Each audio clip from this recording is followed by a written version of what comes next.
Salam, bugün sizlərə dəyərin genetika bölməsindən belə bir sualın izahını verəcəm. Deməli, burada qeyd edir ki, verilmiş sxemlə əlaqədar yanlış fikri müəyyən edin. Şəkildən, sxemdən mən görürəm ki, bir hüceyrədir, 4 hüceyrə əməyə gəlib. Deməli, meyoz bölünmə keçirilib. Pilusdakı hüceyrənin biri böyük, 3'ü kiçikdir. Deməli, bu qadında və yaxud da hər hansısa bir dişi bir canlıda baş verən bölünmə prosesidir. Buna aid gəlin fikirlərə baxaq. Deməli, ovogenez prosesin yetişmə mərhələsinə aiddir. Bəli, ovogenez prosesin yetişmə mərhələsinə aiddir. Bu doğrudur.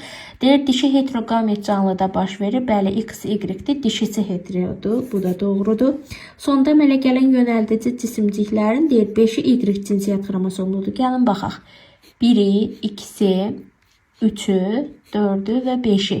Deməli, 5 dənəsi Y xromosom daşıyır. S də doğrudur. Deyir, sonda əmələ gələn hüceyrələrin yarısı X xromosomludur. Gəlin baxaq. 1, 2. Ümumiyyətlə 3 hüceyrə var. Hər bir meyoz bölünmə keçirdikdə 4 dəfə sayını artırır. Cəmi 12 hüceyrə olur.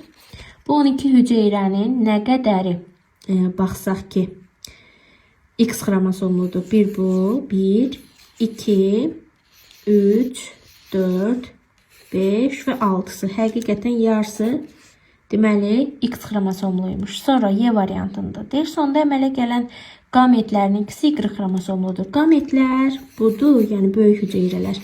3 qamet var. İkisi X xromosomlu, biri Y xromosomludur. Bu isə deyir, ikisi Y xromosomludur. Səhv olduğuna görə cavabımız Y variantı.